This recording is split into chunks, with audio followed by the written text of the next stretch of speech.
Nilqa telespettaturi tal-Kamra Sportiva, mamma mija Tottenham xammiltuli fit-tieni ħaf fl-aħħar minn xin daħal Kulusevski, it-Tottenham inbidlu, it-Tottenham tawna hard time, pero three important points for Liverpool FC. Inna ma nħossu il-feeling ta' rebħa away, rebħa importanti, rebħa li kena nġibu dawk it-tlet punti ta' bil-fors biex forsi nlaħqu mal-avversarji tagħna.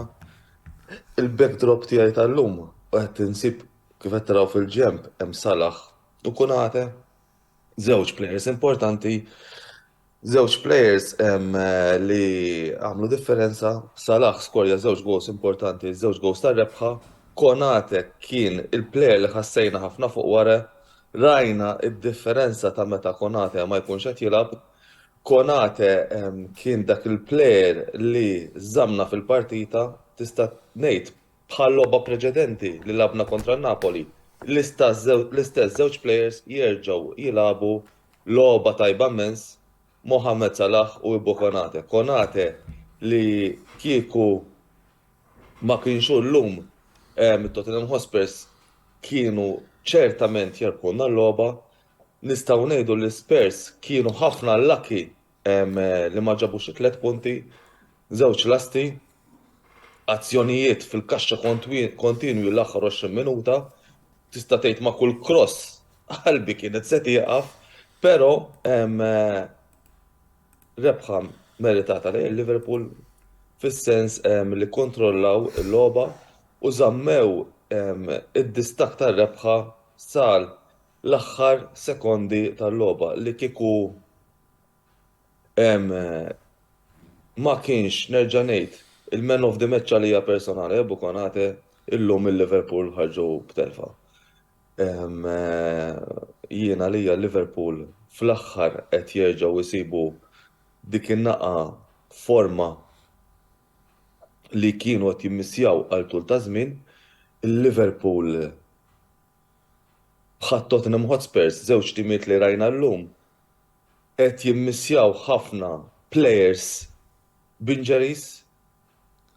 Tottenham għandhom player importanti, anzi nista' ngħid mhux wieħed imma aktar minn wieħed fosthom Son u Richarlison li llum ħassewhom immens.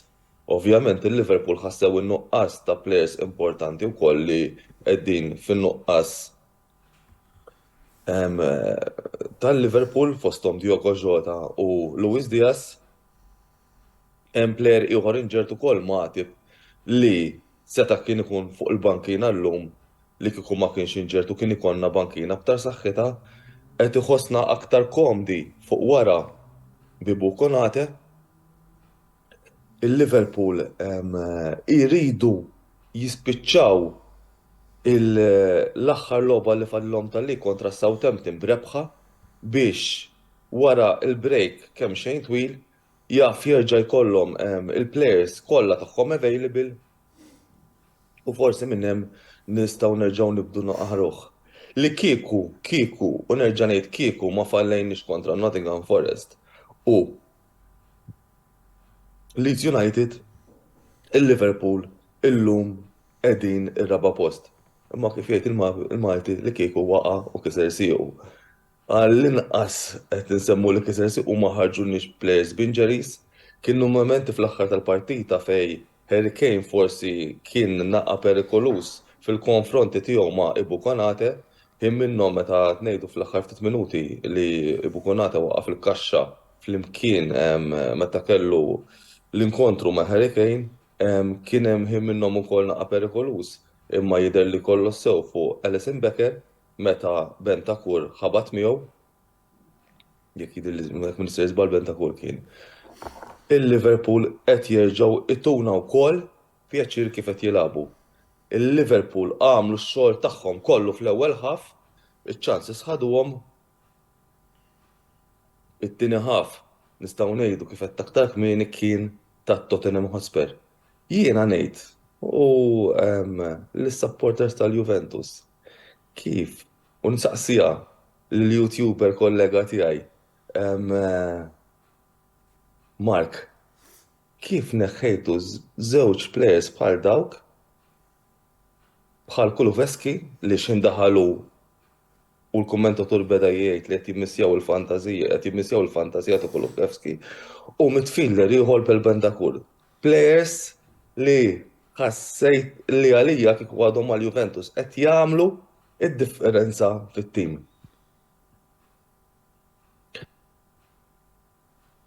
Ma ninsewx ukoll il-midfield illum it-Tottenham kellhom midfield b'saħħtu ħafna, rajna players bħal Bissouma, Sessegnon, Bentakur, huma kollha players tajbin ħafna illum in-nofs tal-kedet lill-iskwadra tal-Liverpool, dawn il-players li semmejt Bentakur, Bissouma u Sessegnon huma players li wieħed joħlom ikollu fit-tim tiegħu. Jiena li Bissouma huwa holding midfielder tajjeb ħafna, Sessegnon il insegwih minn mindu kien jilgħab ukoll mal-Fulham, għandhom tim tajjeb ħafna, għandhom coach tajjeb ħafna, labu futbol sabiħ immens, imma ovvjament ir-riżultat u dak li hu u il-Liverpool ħarġu bi 3 punti.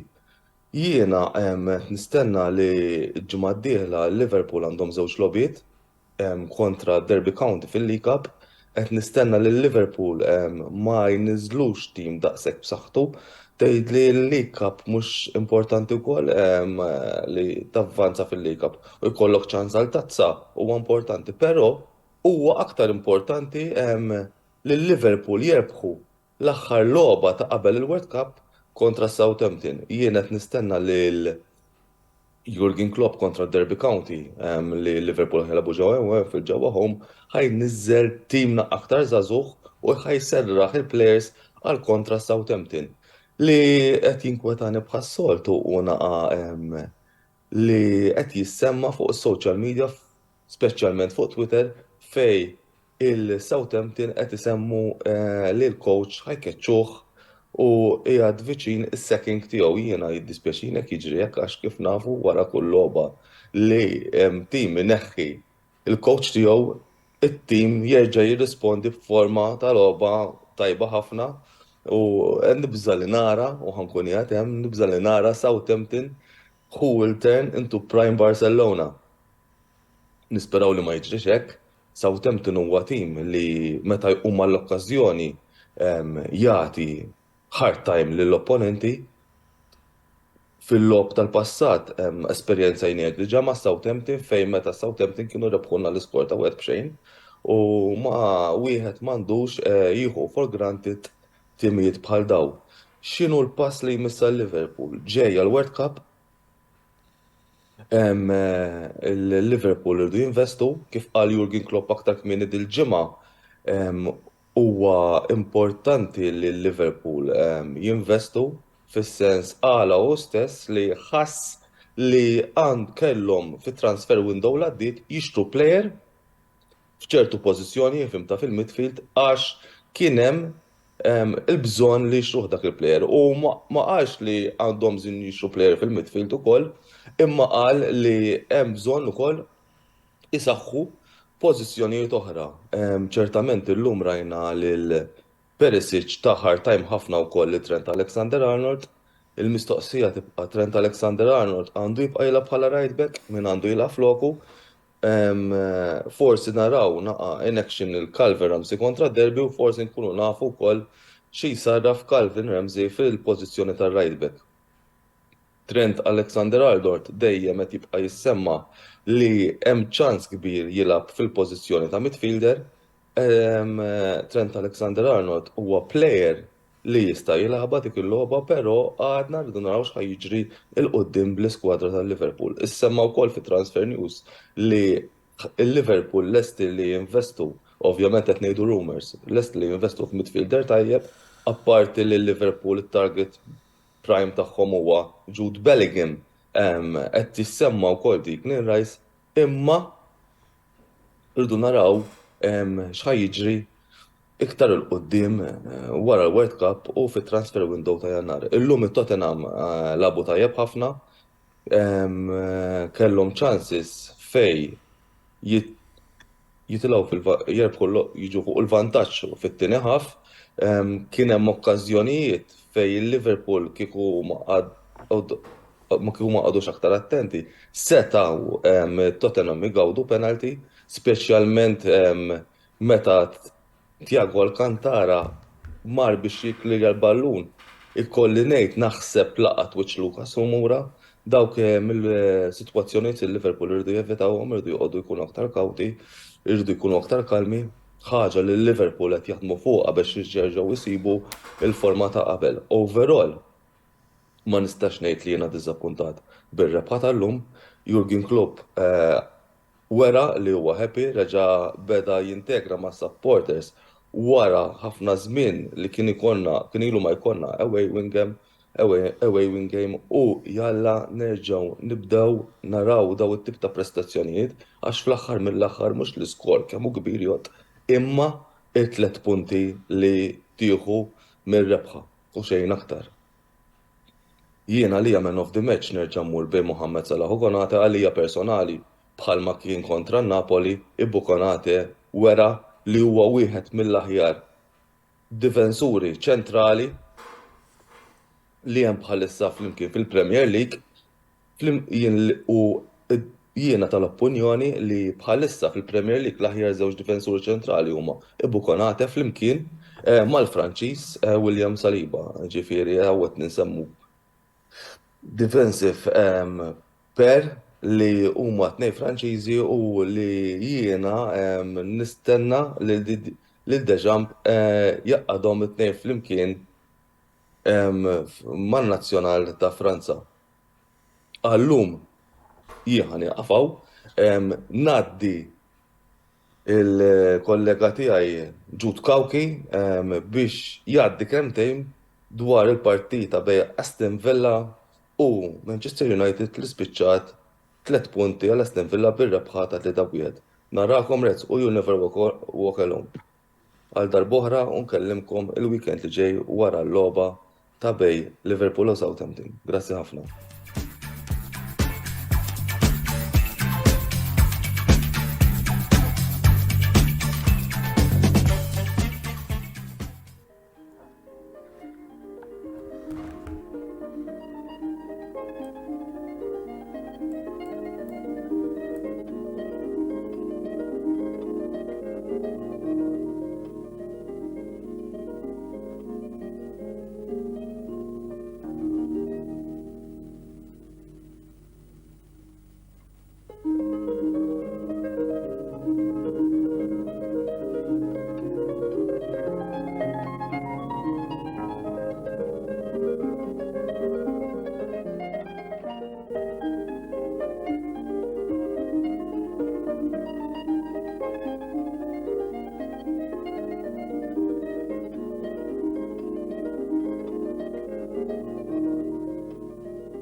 Merħba lis-segwaċi kollha tal-Kamra Sportiva u lil kull min qiegħed isegwi dan il-video.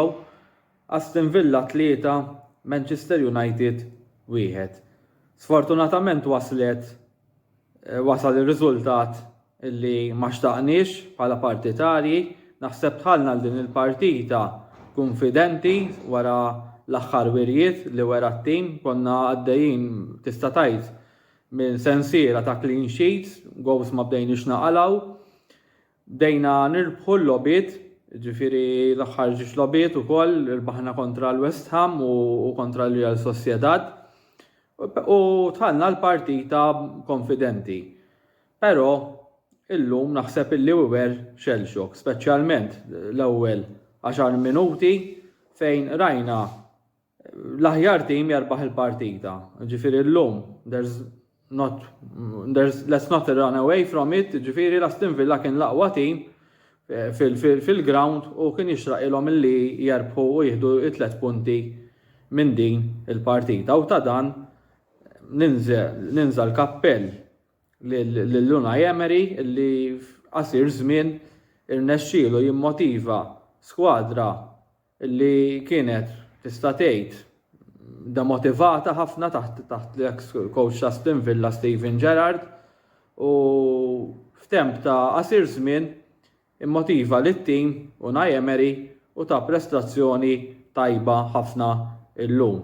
Jiena nagħti nikkritika l-prestazzjoni kollettiva tat-tim kollu tal-United mingħajr ma noqgħod nipponta lejn individwi partikolari, però fl-istess ħin nagħti mertu lill-Aston Villa illi ma tantx taw ċans il-United jieħdlu fil-partita. Ġifieri kienet tista' tgħid a tactical masterclass minn Unai Emery u wkoll apparti dik ma kienx hemm kważi l-ebda żbalji min-naħa tal-Aston Villa illi ma ppermettewx lill-United jieħdlu lura fil-partita. U dan kontrast forsi ma' timijiet oħra, niftakar eżempju logħba kontra l-Everton li konna l-United arbaħna u ħeb xejn fejn tara d-differenza kultant bejn tim u ieħor u bejn coach u ieħor ngħid ukoll jiena li f'dik il-logħba l-Everton dew iħallu ħafna li l-United dew jitilfu ta' spiss fil-possess tal-ballun u l-United dejna napprofittaw ruħna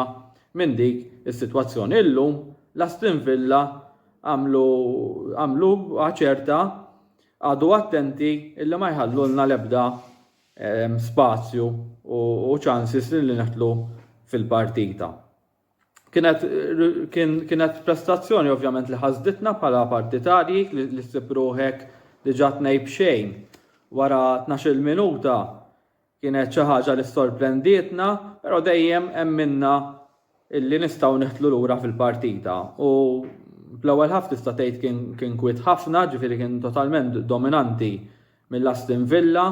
U l-fatt li rnexxielna neħtlu fl-ewwel taqsima 2-1 biss minn taħt li bħala partitarju tatni ħafna kuraġġ u għad li naħseb li għandna ċans tajjeb fejn nistgħu neħtlu fil-partita.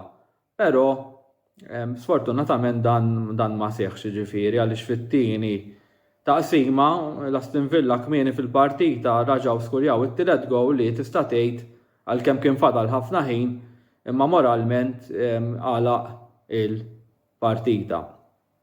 Bħalma ma nisċieqx illi din tispiċċa analisi fuq Ronaldo, fuq Martinez, fuq Luke Shaw. Naħseb inkunu qegħdin nagħmlu żball kbir jekk noqogħdu nittargetjaw xi individwi u ngħidu li tlifna l-partita minħabba Ronaldo jew minħabba Martinez, għalkemm illum naħseb Martinez ma kellux l-aqwa partita forsi li kellu f'lobbiet oħrajn u once again tittati mertu li forsi bdejna nilagħbu kontra tim illi m'għamilx żbalji, kienu clinical ħafna fiċ-chances illi kellhom u today we were in for a very tough match.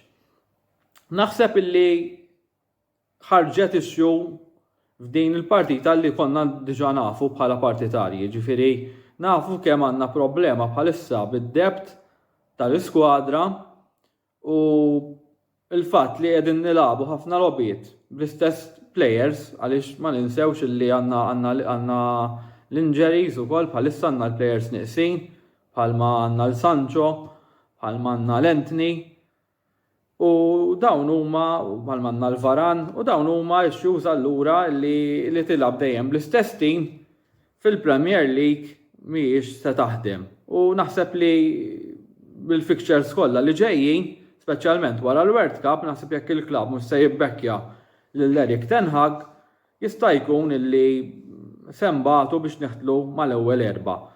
U min jargumenta illi f'Jannar ma tantx hemm investimenti ejja ninvestu fis-sajf, naħseb illi maħniex qed ngħidu biex inġibu investimenti kbar, però naħseb tkun qed nkunu qegħdin nitqu bina nfusna jekk naħsbu li b'dan it-tim nistgħu naslu u ma jkollniex injuries u nibqgħu għaddejjin jisu mod jiġri xejn, ma tistax tilgħab bl-istess tim kull 3 ijiem u nafu li wara l-World Cup ħajibda jkun hemm logħbiet kull ġimgħa bażikament, ġifieri darbtej ġiex lobit fil-ġimgħa u xi kultant forsi anke 3 lobit. Allura din it-tip ta' intensità fuq it-tim naħseb li se jkollha l-effett tagħha.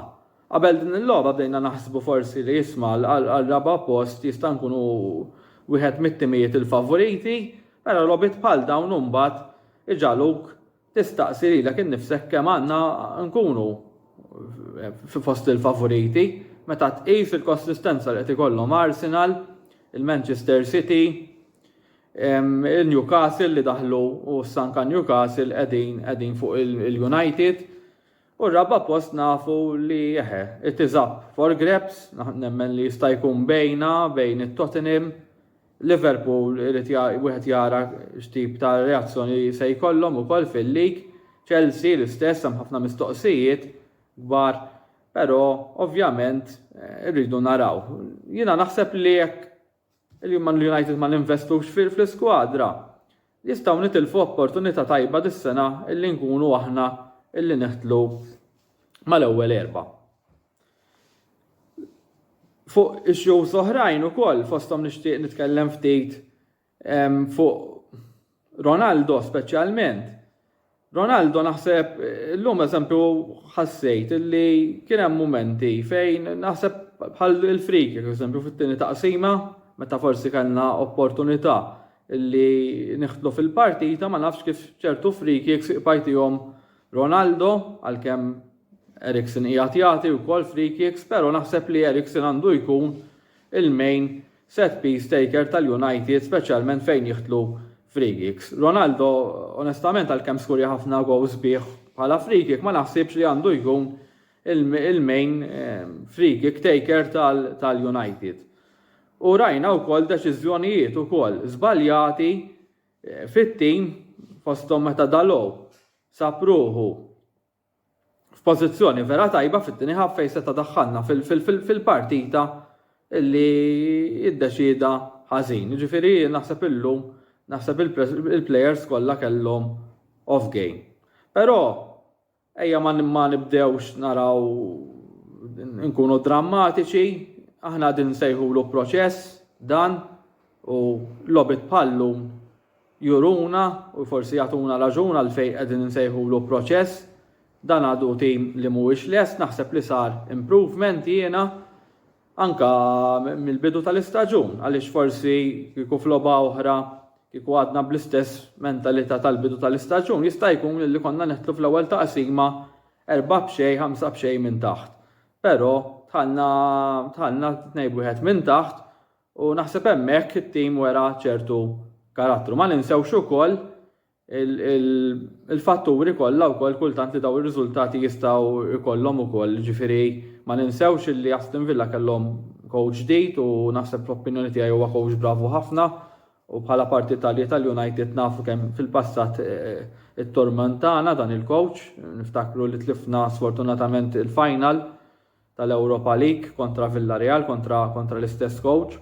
Il-fatt li konna ħanilagħbu away, il-fatt li kellek il-partitarji tal-Aston Villa li they were up for it, given all the circumstances, ġifieri coach ġdid, players motivati, supporters motivati, u plus il-United li labna l-ħamis u l-Aston Villa kienu ġimgħa sħiħa mistrieħa li setgħu jippreparaw ruhom aħjar mill-United għal din il-partita. Mhijiex skuża, però inti tittanalizza kull riżultat fil-kuntest tiegħu u naħseb meta tanalizza dawn il-fatturi kollha mela forsi m'għandniex inkunu daqshekk sorpriżi li dan ir-riżultat seħħ. Disappuntati għandna nkunu ħażin li kieku ma nkunux, però dan huwa parti mill-proċess u issa importanti l-iktar milli nibdew waħlu fil-coach jew fil-players partikolari nitalmu minn din it-telfa. Naħseb meta tlifna kontra Manchester City, it-tim irreaktja mod tajjeb ħafna u naħseb għandna bżonn narġgħu nagħmlu l-istess ħaġa. Ma nafx hekk hux fortuna jew żventura għandna logħba li jmiss fil-Carling Cup, fil-Carabao Cup. Hija kontra l-istess tim Aston Villa, darba se nkunu home U naħseb li tajjeb li nagħtu l-importanza li nittazza u nieħduha bis-serjetà din il-logħba. Ġifieri nista' jkun li jekk inġibu riżultat pożittiv issa kontra dan l-istess tim, forsi moralment tarġa' tolli il-moral tal-iskwadra. U fil-lig l-aħħar partita li jonqosna qabel nifqu għall-World Cup hija kontra l-Fulham li issa ġiet must win game bla dubju. Jien qabel il-logħba qatt kienu two must win games, issa bla dubju saret il-logħba ħadet tarġa' aktar importanza milli kienet wara l-logħba tal-West Ham. U Fulham ħatkun logħba jibsa ħafna wkoll. Fulham li m'għadhomx l-istess tim li kienu forsi fis-snin ta' qabel rajnihom fil-logħba kontra l-Manchester City li tilfu biżbrix, tilfu fl-aħħar minuta tal-partita away kontra s-City, vera għamlu logħba sħiħa b'raġel iktar, però taw logħba denja lil Manchester City u jekk maħnissa nieħdu din il-logħba bis-serjetà jista' jkun li we will be punished. Ġifieri di importanti ħafna li rridu 3 punti fil-logħba li ġejja kontra il-Fulham. Speċjalment issa meta rġajna fil-klassifika bħalissa waqt li qed nagħmel dan il-video qegħdin jilagħbu Tottenham kontra Liverpool, ġifieri ma nafux x'tip ta' riżultat se jkollna. Naħseb probabbli l-aħjar riżultat tal-United jkun jew draw jew saħansitra jitilfu Tottenham għalkemm bħala supporter tal-United qatt tiddejjaq li you wish for a Liverpool win, imma rridu naħsbu wkoll fl-interess tat-tim tagħna aktar milli fil-passjonijiet ta' qalbna. Nagħlaq dan il-video ukoll billi ngħid ukoll ejja ma nkunux iżejjed drammatiċi. Dal-futbol, daw l-affarijiet jiġru ħin kollu u daw wasa bih ngħid tal-Premier League jiena. Il-fatt li inti qatt ma tista' tgħid li logħba se terbaħa. Qatt ma tista' tgħid li għandek 3 punti garantiti. Rajna l-United naħseb qed naraw mixed performances ġifieri fit-tim, qed naraw reazzjonijiet differenti, dejna l-istaġun mhux daqshekk mod pożittiv, irrispondejna, kien hemm momenti fejn stajna ħadna aktar, meta ġejna drojiet ċertu logħbiet stajna ħadna iktar, forsi kien hemm ċertu logħbiet oħra li erbaħnihom u stajna ġejna draw, illum naħseb ħadna dak illi ħaqna. Però issa nħarsu l-qoddim bħalma dejjem għamilna u flok noqogħdu żejjed naħsbu li dan huwa tim spiċċut jew qabel nbidlu dak il-plejer maħniex se nieħdu ruħ li għandna nanalizzaw dawn il-werijiet bħala kollettiv, imma kif diġà qed nemmen li hemm bżonn investiment biex l-iskwadra tistaħħaħ. Għaliex b'dawn il-logħbiet kollha li ġejjin se jkun hemm l-injuries u se jkun hemm bżonn illi kulħadd jagħti il-kontribut. Bħalissa qegħdin naraw players ġodda li daħlu fit-tim bħal Garnacho li naħseb huwa stilla tat-tim u importanti naħseb illi we make sure we don't lose such a talent, ġifieri jekk hemm bżonn illi tanalizzaw is-sitwazzjoni tiegħu kif qiegħda tal-kuntratt, whatever, ma naħseb illi Garnacho huwa stilla tal-futur għal United u naħseb bħalissa qed ikun ukoll anke llum naħseb kien wieħed mill-plejers li vera prova u għalkemm forsi seta' kien aħjar ukoll bħalma setgħu kien aħjar it-tim kollu, ma naħseb kien wieħed mill-plejers li tagħna inspirazzjoni wkoll illum. Rigward Marcus Rashford ukoll, Marcus Rashford forsi wieħed jargumenta għandu jilagħbu minflok Ronaldo fuq quddiem, jiena naħseb li bħalissa għandu jkun hu, onestament jiena bħala parti tal-United għalkemm naħseb li Ronaldo għandna nużawh u għandna nieħdu l-aħjar li nistgħu minn plejer bħal Ronaldo dik l-esperjenza kollha, ma nemmen li l-United naħseb qegħdin jidhru aħjar mingħajr Ronaldo. Kulħadd jgħaddi minn dak il-perjodu fil-karriera tiegħu ma tibda tasal lej it-tmien tal-karriera tiegħu għalkemm nemmen li Ronaldo jista' xorta waħda jagħti risposta lil kulħadd. Nemmen li l-United qegħdin inkunu limitati. b'Ronaldo għaliex m'għadux l-istess plejer illi kien snin ta' qabel. U nemmen ukoll ġifieri li għandu anke jkunu wkoll li din jirrealizzaha. Nagħlaq b'dan il-video billi nagħti issa l-linja lil ħabib tagħna Chris illi se jkun qed ikellimna fuq il-partita Tottenham kontra Liverpool. Nirringrazzjakom u nittamaw għal riżultati pożittivi kemm fil-logħba li ġejja kontra Aston Villa kif ukoll fil-lig kontra Fulham. Grazzi u l-lejl tajjeb.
Lejli tajb 50 Milanisti u anka mumiex, u llum qegħdin hawn biex niddiskutu l-logħba Milan Spezia, logħba illi meta nilagħbu ma' daw dejjem jgħidu jew l-Spezia timħafif, mhux fil-każ tal-Milan.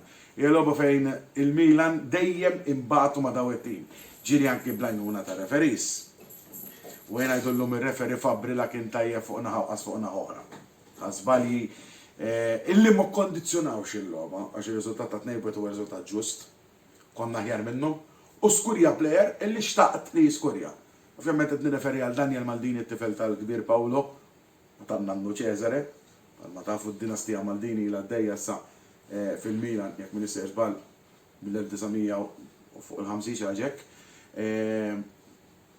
Waqfet ovvjament għal ftit sakemm Paolo kiber u fl-1985 hija l-sena li twilit fiha jien Paolo Maldini debutta mal-Milan. Eżattament kelli ġimatejn, għax fl-20 ta' jannar id-debut ta' Paolo Maldini. Eżattament, kien ġurnata kelli 14 ġurnata eżatt minn meta twilit jien. Ma stax ninsa ovvjament id-debut tiegħu.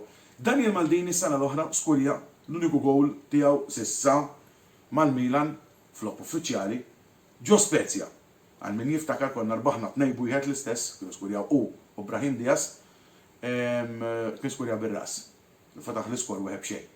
Illum Daniel Maldini jiskurja l-ewwel gowl tiegħu mal-Ispezja kontra min? Kontra l-Milan. Did-darba f'San Siro. Issa tnajda bit-bissim ovvjament li kieku r-riżultat ġiel kontra ma nitbissimx. Assolutament ma nitbissimx. Għax nitkellem mod ieħor. Però r-riżultat ġie kif ġie u dak kien il-gowl għall-Ispezja. Min-naħa tal-Milan l-ewwel gowl ġie skurjat minn Theo Hernandez. Assist bellezza ta' Ben Nasser. Bellezza nkomplu nikkonfermaw li huwa mill-iktar naħseb l-aktar mitfida non form bħalissa fil-Milan żgur. Fil-kampjonat Taljan għalkemm hemm Tonali. Fil-kampjonat Taljan huwa wieħed mill-iktar on form hemm Barella u naħseb Milinkovic-Savic li nħossli bħalissa huma l-aqwa 3 players on form. Mhux qed ngħid li dak aqwa minn dak għal kollox, le, imma bħala forma Ben Nasser, Barella u Sergej Milinkovic-Savic naħseb li huma l-aqwa tlieta. Jekk hemm iktar, għodux tiddejqu imma kummentaw għajdu għomna. Tuna anke l-opinjoni jittakom l-okkazjon nisma' ovvjament inkunu dejjem puliti ma nix għalfej noffendu biex nitkellmu. Assist, bellezza ta' Ben Nasser, hekk fuq it-tieni lasta u Theo Hernandez antiċipa l-kulħadd letteralment inżamm onside wara l-VAR pastażata. 3 minuti biex jiċċekkjaw gow jekk hux regolari jew le. Nifhimha 30 sekonda, nifhimha minuta, imbiżiet minn minuta biex naraw gowl jekk hux validu jew le, imma fejn 3 minuti.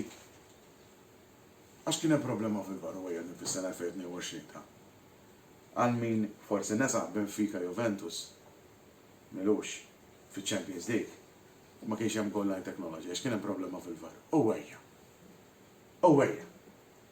Meta mbagħad fil-logħba li żgħar sena ftit ta' ġimgħat ilu kien hemm problema bil-VAR.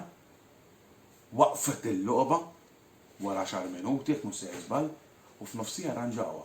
U daw Benfica Juventus Alla jbierek. U kollha komplet sewa. U daw Benfica Juventus Alla jbierek. Baqgħu il-problema tal-goal line technology. Meta ħarġet ġurnata qabel li kien hemm il-problema. Illum 3 minuti għax hemm problema fil-VAR. U għajja. Dawn mhux affarijiet li jsiru ta' irdu nara x'inhuma l-problemi. Imma, insomma, kien xi ħaġa li semmejtek. Nerġgħu nirritornaw għall-partita. It-tieni gol tal-mina, xi ġmil. Olivier Giroud, 36 sena, nispera għalih ta' xin għalih ma jiġix majja tant l-aħjar. Imma għalih nispera li Deschamps jgħajatlu. Jgħaton form ħafna bħalissa, jiddispeċini immens li minħabba li għamel għax neżal flok ħajtle fil-loba kontra Cremonese, jasal għandek 36 sena ma nafx fejn tagħmel da ċoċati, għax taf li jekk se jiġri. Però għamel gol inkredibbli. Cross ta' Tonali intefa letteralment b'saqajh il-fuq hekk. Naħseb qabża, naħseb għabadin fihma, issa qabża u isu dam metru fl-arja. Hekk xi ħaġa hekk. Metru hekk itir biex imbagħad biex xellu faqa l-goalkeeper. U ġieder il-ballum wara l-lasta, kien hemm angolu wara l-lasta, u l-ballum ma ċċaqlax, ġifieri tant kien b'saħħtu. U titqis li nerġa' ngħid fl-arja. Mhux xut normali mill-art, fl-arja iktar diffiċli. Imma tant ħadu eżatt kif jgħidu Taljan ikollu pjeno, ġifieri jieħdu eżatt fiċ-ċentru biex niftehmu. Tant ħadu b'saħħtu eżatt hemm li faqa l-goalkeeper u jekk kieku naħseb prova jmissu kienu ġalu jdejh għax il-ballun daħal b'saħħa enormi fix-xibka. Gow meritat, gow li ħaqqu u gow li meritatament irbaħna. Jiena smajt anki kummenti bħal imma ma labniex tajjeb ġidu supporters tal-Milan, sawa. Ma biex anke tara l-istatistika tal-logħba kellna d-doppju ta' xuttijiet tagħhom. Naħseb illi allura konna aħjar minnhom u kien ħaqna nilħu. Mhux jien qed ngħidha li imma l-istatistika tal-partita fl-ewwel taqsiem ma kellna nkunu tlab xejn minn fuq, konna ma nkunu saqar xejn. Ma tant tifna okkażjonijiet tibqajna web xejn. Mbagħad ġie l-gol tal-wed wieħed għal naqra ma għalli il-gol ta' tnejbet u kienet tkun eżatt posta l-oħra, meta kien hemm dak il-ċip ta' Verde, ta' Daniele Verde, ballum ma xejn għali. Ħseb kienet l-unikwazzjoni perikoluża. Mhux l-oħrajn kienux għalija fit-tieni taqsima. Mbagħad wasal dan il-gol ta' Giroud.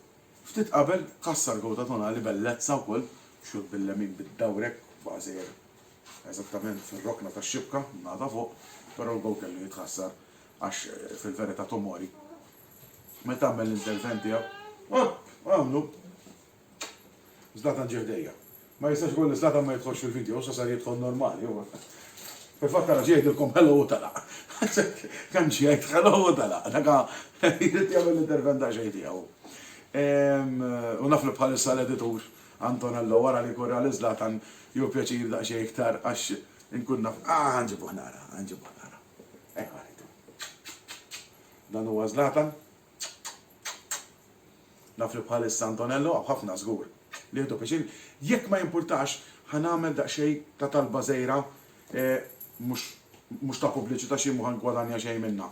Però għal min uħobb il-tata, swekka min jixtieq jgħin, ħarġu kalendarji desk calendars u anki hanging, taslu li mtridu, ħanajdhom bil-Malti x'niti ħanajdhom bl-Ingliż. Daw li tpoġġi insomma fuq id-desk biex mhux kif ħanajdha bil-Malti żgħir, u anki hemm minnhom li twaħħalhom iddendilhom għal prezzijiet ta' 4 u 5 euro, 4 żgħir 5 euro l-kbir, din bażikament biex tagħmlu donazzjoni għal min jiġbru dawn il-qtates minn barra u jtuhom ħafna u ħafna vaċċini, għajnuna anti-vet, ikel, daw huma flus biex tgħinuhom lil daw in-nies illi jaqbdu l-paga tagħhom u flok jofquha fuq affarijiet bħalma nagħmluha ħana ma jofquha fuq hekk. Naf li m'għandux jaqsam xejn mal-video imma ħassejt li la ġizlata ħdejja kelli nsemmija. Aħna tates li għandna aħna u ma kollha tates li ġibna minn hekk u nkunu qegħdin ngħinu ġifieri minn barra triq biex ngħidu hekk.